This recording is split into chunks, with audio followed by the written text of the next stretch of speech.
Olá, ouvintes! Estamos de volta com mais um podcast Vamos Falar de Saúde da Rede de Hospitais São Camilo de São Paulo. Este é o primeiro episódio do podcast sobre câncer de mama e iremos falar com a doutora Eliégina Palmieri, mastologista da instituição. Olá, doutora, seja bem-vinda! Meu nome é Eliégina Palmieri, sou mastologista da Rede dos Hospitais São Camilo, da unidade de Santana. Doutora, explica para quem está ouvindo a gente o que é o câncer de mama e como a gente pode identificá-lo. O câncer de mama nada mais é do que uma multiplicação errada das células mamárias. Quais os sinais e os sintomas de câncer de mama que nós temos que ficar atentas? Os principais sintomas ou sinais do câncer de mama consiste principalmente na identificação de nódulos, E esses nódulos podem ser na mama, podem ser na axila ou até mesmo no pescoço. A mudança da cor da pele mamária, normalmente a pele fica mais avermelhada. A saída de secreções, que podem ser secreções tanto em forma de uma água ou secreção sanguinolenta, ou seja, como se fosse um sangue mesmo saindo pelo mamilo, e que pode ou não sujar o sutiã, e principalmente as deformidades na pele. Então, quando a mulher olha no espelho, detecta que a pele, tanto da mama quanto do mamilo, ela fica retraída, ela fica repuxada. Então, de um modo geral, esses que são os principais sinais ou sintomas, vamos dizer assim, de um câncer de mama. E quais são os tipos de câncer de mama? Normalmente nós temos 4 tipos de câncer mamários. E esses cânceres, eles se dividem decorrente ao perfil imunistoquímico dele. Então, de um modo geral, eles são divididos em luminais, que podem ser A ou B, HER2 positivos ou triplo negativo. Então, vamos lá. O que são os luminais? São os cânceres de mama que têm os receptores hormonais de estrogênio e de progesterona na superfície da célula. Porém, eles são HER2 negativos. E dentre deles, eles podem ser o A e o B. O A, normalmente, ele tem um perfil mais lento, e o B, normalmente, eles acabam tendo uma multiplicação um pouco maior. Já os HER2 positivos é um tipo específico do câncer que pode ou não ter esses receptores hormonais na superfície da célula. Já os triplo negativo, como o próprio nome fala, ele não é nada de receptores hormonais. Então, os receptores hormonais são negativos e o HER2 dele é negativo também. E normalmente esse tipo de tumor, que é o triplo negativo, ele acaba tendo uma agressividade um pouco maior, porque acaba tendo uma multiplicação maior também. Então, de um modo geral, os cânceres de mama, eles são divididos hoje, atualmente, através da imunistoquímica, que é essa característica interna do tumor, que são divididos, então, recapitulando, em luminais, que podem ser A ou B, dependendo dos receptores hormonais que estão na superfície da célula, que normalmente são positivos. O HER2, que ele é positivo e que pode ou não ter esses receptores hormonais positivos na superfície da célula, e o triplo negativo, que ele não responde a nada. Então, eles são realmente receptores hormonais negativos e HER2 negativo.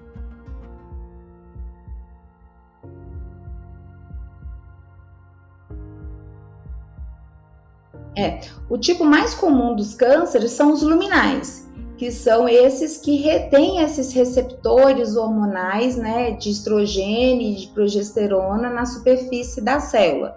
Então, esses é o tipo mais comum que tem em toda a população das mulheres. Doutora, todo tumor é considerado um câncer? Não, então assim, a palavra tumor, é um crescimento do volume de alguma parte do corpo, como se fosse uma massa, que a gente fala massa tumoral.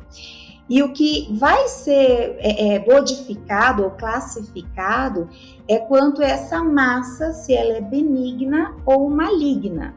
Então, a massa benigna, como o próprio nome diz, não tem problema nenhum. Agora, porém, os tumores malignos, aí sim, que é aquela massa que vai se multiplicar, né, descontroladamente, que pode invadir alguma outra área do corpo, do tecido, e que pode ou não dar metástase.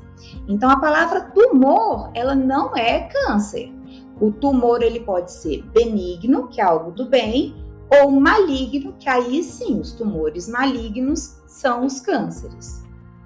E o que pode aumentar o risco do surgimento do câncer de mama? O câncer de mama é uma doença que nós classificamos em multifatorial. Então, o que é isso? São vários fatores, né, que contribuem ao aparecimento do câncer de mama, sendo que o principal fator é a idade. Então, por isso que o câncer de mama, ele acomete principalmente em mulheres na menopausa, né, ou próxima da menopausa.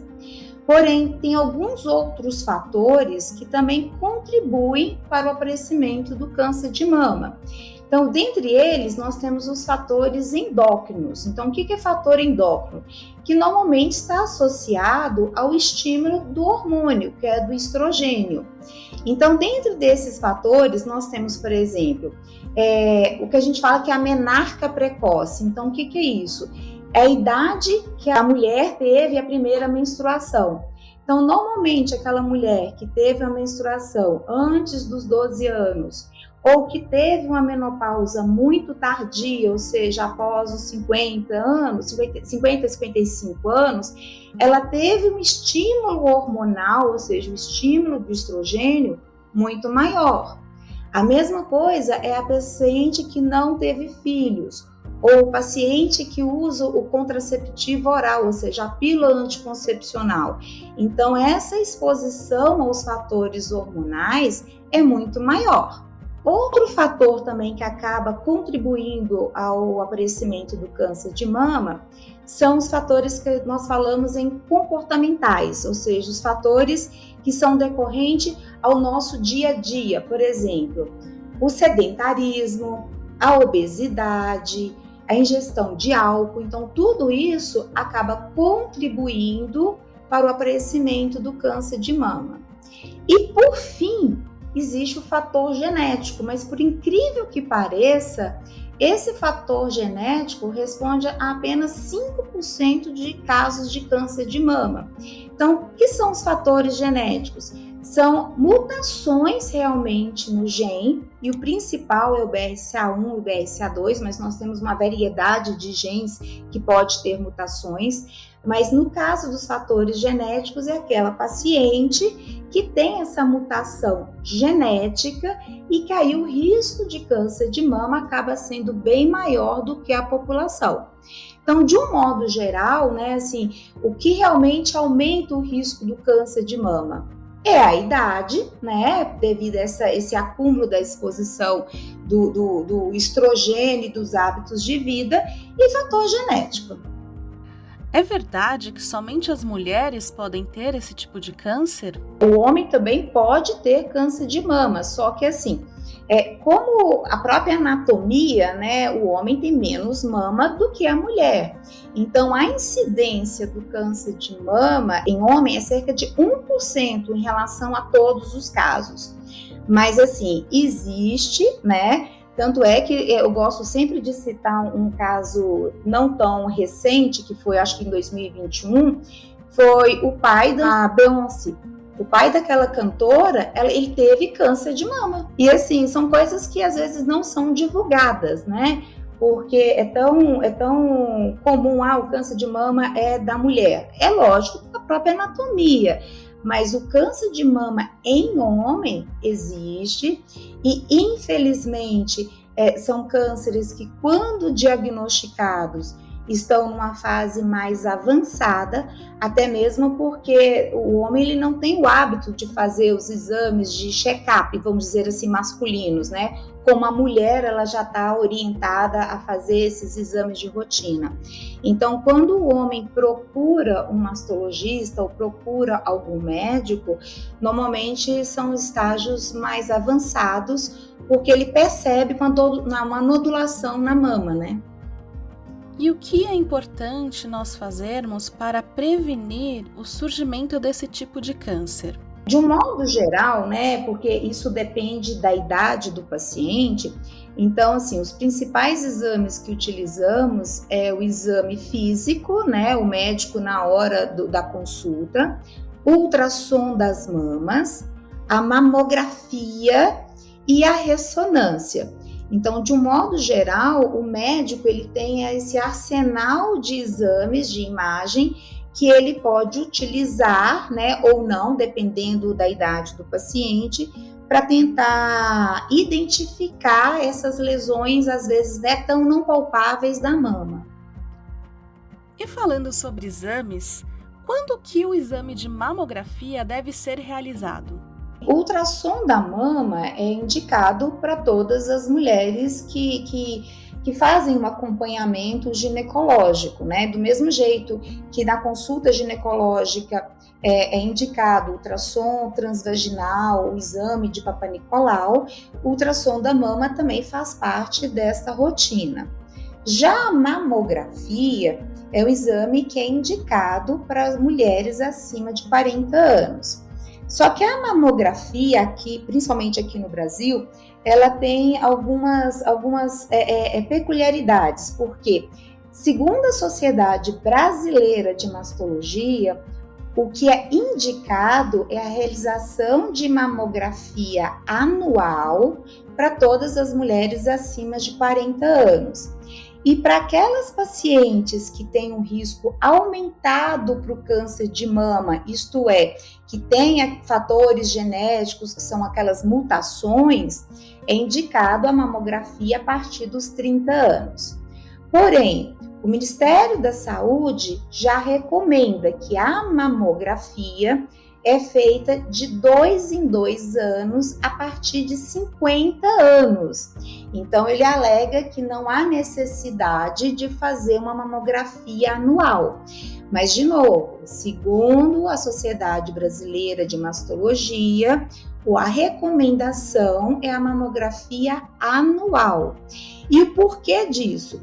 A mamografia é o único exame que foi realmente documentado que consegue diminuir o risco do óbito dessa paciente pelo câncer de mama.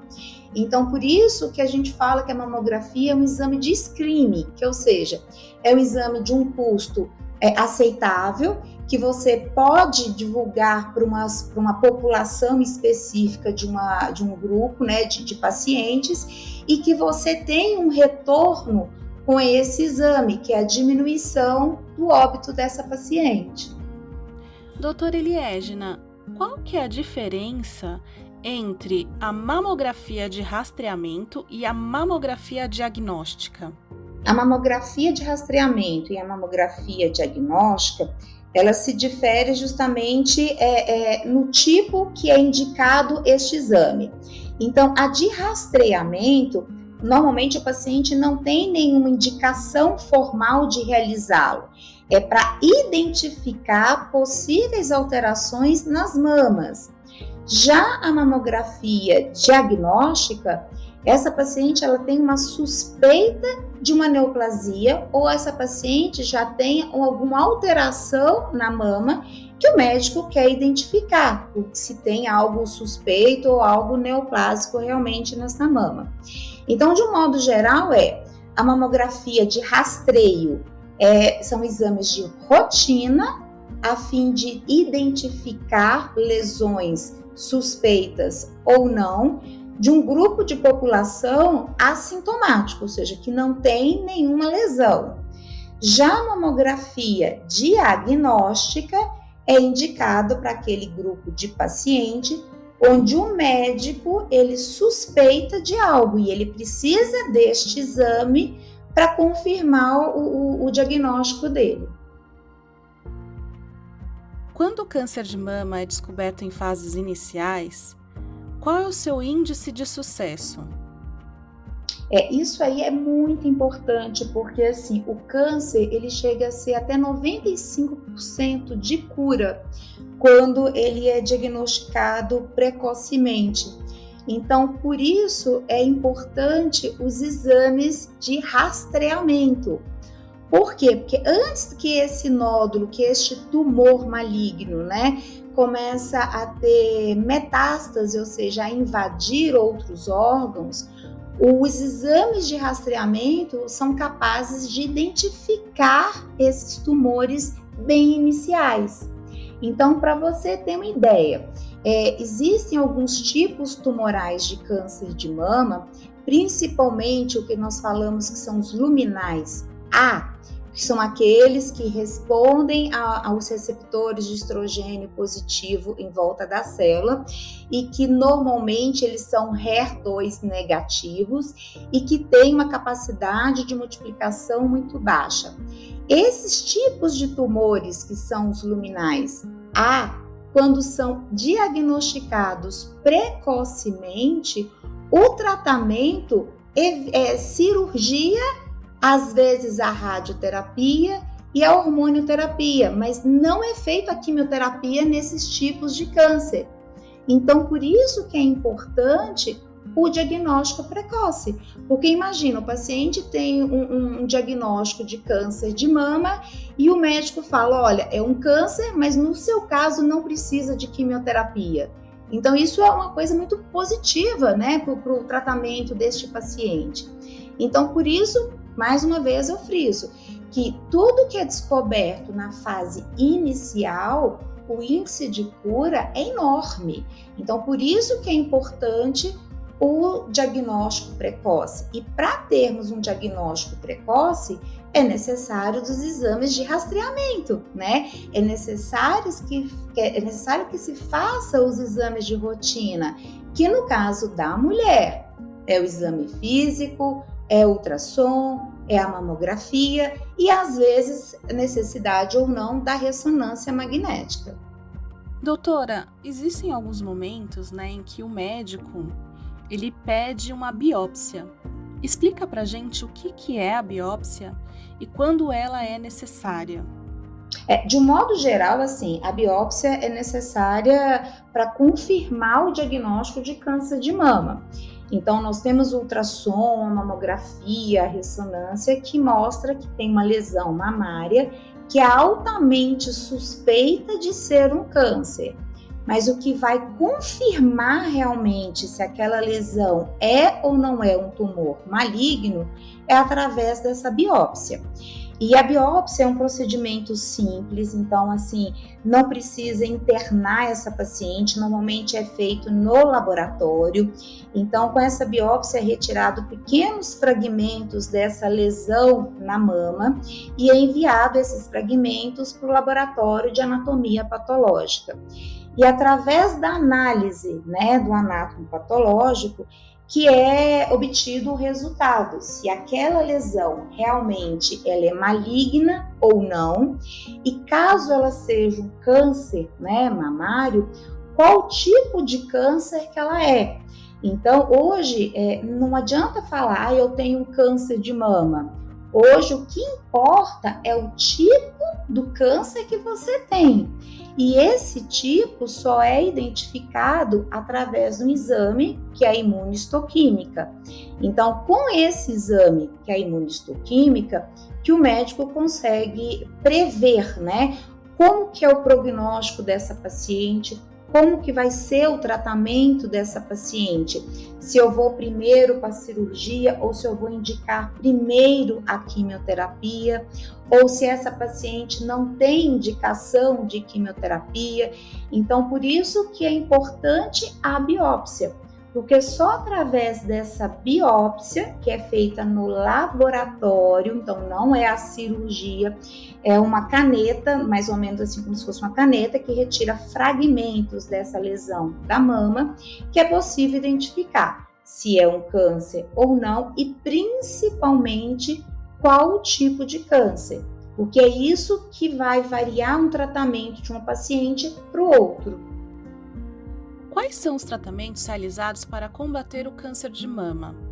De um modo geral, assim, o tratamento do câncer de mama consiste no tratamento local, né, que é a cirurgia, a radioterapia, e depois o que nós falamos que é o tratamento sistêmico, ou seja, do corpo inteiro, que aí seria a quimioterapia junto ou não com a hormonioterapia.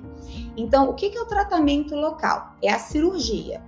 A cirurgia do câncer de mama, então ele consiste em um tratamento que pode ser conservador, ou seja, eu vou conservar parte da mama, ou um tratamento radical, ou seja, eu vou retirar a mama, que aí consiste na mastectomia.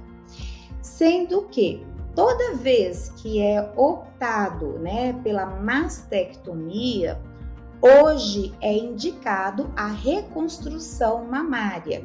Então, até mesmo pelo SUS, o paciente com câncer de mama que é submetido à mastectomia, ou seja, a retirada de toda a mama, tem que ser feito a reconstrução mamária. Já o tratamento conservador, o que significa isso? Que eu vou retirar a área que está com tumor, tendo as margens, que a gente chama de margens livres, ou seja, eu tiro o tumor, mas um pouco de tecido normal, bom, ou seja, saudável em volta. Porém, eu preservo a mama, eu não preciso retirar toda a mama. Então, esse é o tratamento cirúrgico. Já a radioterapia, ela é indicada para todos os casos que o médico opta pelo tratamento conservador. Então, se eu vou retirar o tumor, mas eu vou preservar a mama, tem que ser feito a radioterapia. A radioterapia são raios e que variam normalmente a quantidade de 15 a 33 dias de radioterapia. Então, isso varia de hospital, de protocolos, mas de um modo geral, a radioterapia são 15 dias a 33. Já o tratamento sistêmico, é o que a gente fala que é a quimioterapia, aí depende muito da idade do paciente, do tipo tumoral, mas normalmente varia de 3 a 6 vezes. E assim, uma coisa que é importante frisar é que nem toda quimioterapia cai o cabelo, né? Porque, infelizmente, todo mundo tem medo da palavra quimioterapia, né? Então, assim, tem um diagnóstico de câncer, automaticamente remete à quimioterapia e automaticamente à queda do cabelo. E não é bem assim. Então, tem químios que realmente caem no cabelo, tem químios que não. E o que vai depender qual tipo de quimioterapia e o prazo deste tratamento vai depender da idade do paciente e do tipo tumoral. Depois nós temos a hormonioterapia. Então, o que é a hormonioterapia? É uma medicação oral que o paciente ingere, que pode ser de 5 a 10 anos, que normalmente bloqueia este estrogênio ou essa progesterona que induziu o crescimento tumoral. E nós temos também a terapia biológica. Então, assim, hoje o tratamento, né, de um modo geral do câncer de mama, é lógico, de novo, que depende da idade do paciente, depende do tipo tumoral, depende principalmente de a qualidade, como que o paciente está, né, de um modo geral. O tratamento consiste em cirurgia, que pode ser conservadora ou radical, radioterapia, quimioterapia e hormonioterapia. Então, hoje nós temos uma infinidade de quimioterapia, infinidade de imunoterapia também, que é uma coisa mais moderna. Então, assim, tanto o tratamento quanto os efeitos colaterais, eles são bem diferentes da quimioterapia do passado, né? Então, hoje o paciente, na vigência da quimioterapia, por exemplo, ele pode trabalhar, ele deve fazer atividade física. Então, o paciente ele não tem que ficar isolado, né? Ele pode ter uma vida normal como qualquer outro paciente que não esteja em tratamento quimioterápico. Sim, o câncer de mama em homem, o tratamento é idêntico. A única diferença é, por exemplo, no caso da cirurgia. Então, como a própria anatomia do homem ele tem uma mama menor, né? Não dá para propor ao homem um tratamento conservador da mama. Então, normalmente, casos de câncer em homem, a indicação cirúrgica é pela mastectomia, né? E, além disso, de novo, devido à anatomia, o câncer de mama em homem normalmente dá atrás da areola. Então, a indicação cirúrgica é aquela mastectomia que a gente chama de radical, ou seja, que retira a areola, que retira o mamilo. É a única diferença. O resto, a indicação de radioterapia, a quimioterapia, tudo isso é a mesma coisa. Doutora, é verdade que o uso prolongado de anticoncepcional pode potencializar o surgimento do câncer de mama? Na verdade, a maioria dos cânceres de mama, um dos fatores, né, que contribuem é a exposição dos hormônios, que é o estrogênio e a progesterona. Então, de um modo geral, o anticoncepcional nada mais é do que o estrogênio e a progesterona acaba aumentando o risco do câncer de mama, principalmente vinculado ao tempo de uso deste medicamento.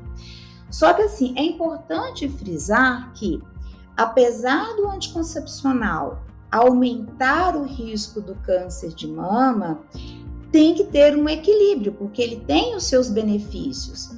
E esse risco, né, do câncer de mama, ele não é significativo. Então, aumenta o risco, porém, nós temos os benefícios do anticoncepcional. E, além disso, o câncer de mama, ele não tem um único fator, né? Ou seja, um único fator não é só a exposição do estrogênio. Então, como falado, tem a questão da idade, tem a questão dos fatores ambientais. Então, não justifica o paciente deixar de tomar o anticoncepcional devido ao potencial risco do câncer de mama. Porém, em alguns casos, o médico ginecologista ele vai discutir com o paciente, por exemplo, aquele paciente que tem o hábito de fumar, ou seja, é tabagista, aquele paciente que tem um risco pessoal para câncer de mama muito elevado, por exemplo, tem vários casos na família de câncer de mama. Então, não é indicado nesses casos a oferta do anticoncepcional hormonal. Nós temos outros métodos para evitar uma gravidez indesejada. Mas, de um modo geral, o anticoncepcional, sim, ele aumenta o risco do câncer de mama, porém esse risco não é significativo e que o paciente mais o médico tem que chegar num acordo ou numa compreensão entre os benefícios e o risco do anticoncepcional. As mulheres que possuem próteses de silicone, elas correm mais risco de desenvolverem câncer de mama? Não, assim, a prótese de silicone não aumenta o risco de câncer de mama. Não tem nada relacionado ao câncer na mama. O que nós temos é que existe um câncer raro, então, ou seja, não é frequente, associado às próteses de silicone. Então, esse câncer se denomina linfoma, então é o linfoma de células anaplásicas. Não é um câncer de mama, é um linfoma e que está associado ao uso de próteses de silicone. Só que esse tipo de câncer, esse linfoma, é algo raro. De novo, do mesmo jeito do anticoncepcional. Existe um risco, só que esse risco não é significativo, porém o médico tem que orientar o paciente que existe esse risco. O paciente ele tem que entender ou ele tem que ser informado dos benefícios, mas principalmente dos riscos. E o risco, no caso da prótese de silicone, é o risco deste linfoma, que chama linfoma de células anaplásicas, mas não é aumenta o risco de câncer de mama. No caso de mulheres que tiveram o diagnóstico de câncer de mama e que estão em fase de amamentação, como que é realizado o tratamento para essas mulheres? A paciente que descobriu o câncer de mama na amamentação, ela é indicada, né, a suspender essa amamentação, até mesmo porque tem que fazer o tratamento o mais precoce possível, né? E dependendo do tratamento, por exemplo, se for indicado a quimioterapia antes da cirurgia, essa amamentação não é possível. Então, aí vai suspender a amamentação, essa criança vai ser alimentada com fórmulas artificiais ou com leite materno de doação, mas a amamentação não é possível. No caso da cirurgia, a mesma coisa, enquanto está fazendo a cirurgia naquela mama operada, né, na recuperação pós-cirúrgica, não tem como também dar amamentação, porque a paciente pode oferecer a outra mama na recuperação cirúrgica. O problema é que às vezes o próprio estresse inibe a amamentação. Então, de um modo geral, o paciente que descobriu o câncer de mama na amamentação acaba não amamentando mais, até mesmo porque nós temos que indicar o tratamento o mais rápido possível, porque o diagnóstico precoce, um tratamento precoce, influencia no prognóstico dessa paciente. Doutora, uma dúvida, o câncer ele pode voltar? É comum ele ser mais agressivo? O câncer, sim, ele pode aparecer, e aí o que acontece? Nós não temos essa matemática que o câncer vai voltar mais agressivo ou o câncer vai voltar já metastático. Não tem essa matemática. Por quê? Porque depende muito do indivíduo. Então, por isso que a medicina hoje ela é individualizada. Porque depende da idade que o paciente teve o câncer de mama, depende do tipo do câncer de mama. Então, ou seja, se aquele câncer que é mais agressivo ou um câncer que é menos agressivo, depende do tipo do tratamento que foi ofertado para aquele paciente no primeiro câncer, se fez a quimioterapia ou se não fez a quimioterapia, e principalmente depende do estado físico do paciente, né? Então, assim, uma coisa é o câncer retornar, ou seja, recidivar uma paciente que tem uma imunidade boa, que não tem nenhum problema de saúde. Outra coisa é o câncer recidivar uma paciente já debilitada por algum outro problema de saúde. Então, o risco do câncer de voltar tem, isso é inerente. Agora, não quer dizer que esse câncer, quando ele recidiva, ou seja, quando ele retorna, se ele vai ser mais agressivo ou não, se vai acarretar em um óbito da paciente ou não, porque depende de vários fatores. E o que é oferecido para a paciente aqui na rede de hospitais São Camilo de São Paulo quando ela é diagnosticada com câncer de mama? Em todas as unidades do Hospital São Camilo, dispõe de ultrassom mamário, dispõe de mamografia, da ressonância. É possível, dentro da nossa unidade, a paciente, né, ser consultada e da consulta já ter o agendamento dos exames, né, de rotina ou os exames do diagnóstico, caso o médico tenha algo suspeito. Então, essa paciente, ela já sai, né, com a consulta realizada, os exames já agendados ou, dependendo da urgência, já realizados.